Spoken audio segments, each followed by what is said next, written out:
Hey garden people, today we're building ourselves a wooden compost bin. Compost is great when it's homemade because you can take your kitchen scraps, dead plants, fallen leaves, and turn it into nutrient gold. We are creating a 2x2x2 bin. For tools, we have a driver and a drill, and we have outdoor rated screws. So let's build our compost bin. Okay, we're at Lowe's.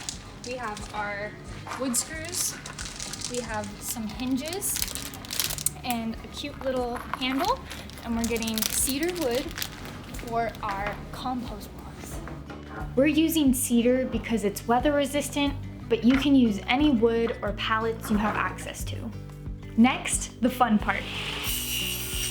Cutting your wood.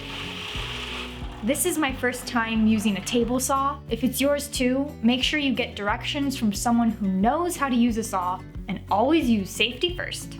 We're following the blueprint of a compost bin designed by This Old House. This blueprint will be linked in the video description. So we are cutting our wood to those measurements.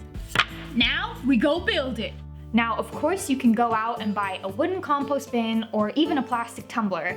But what fun is that when you can have a handcrafted bin holding your homemade compost? Wait, let me get the lid.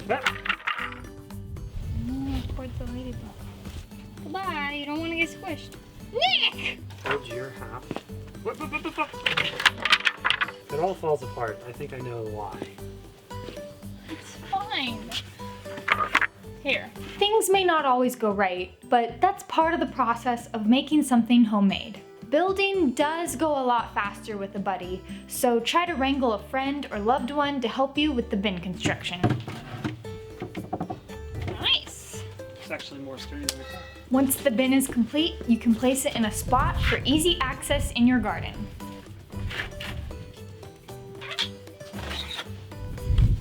Wow!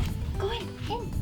Hell no. Now we have our composter set in place, so we can add our materials.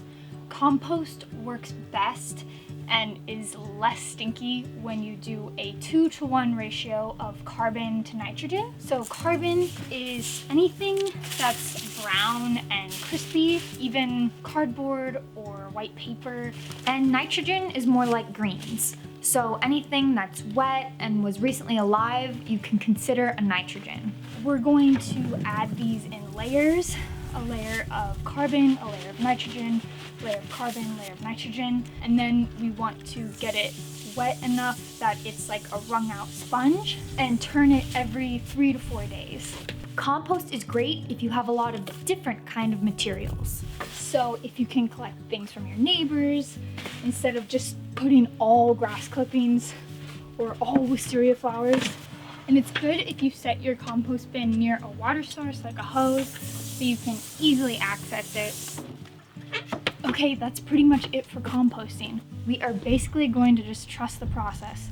It's decomposition, so you can't mess up that bad. You're still gonna end up with really great compost at the end. If it does start getting smelly, you know you need to add more carbon. If nothing's happening and it's really dry, you need to add more nitrogen.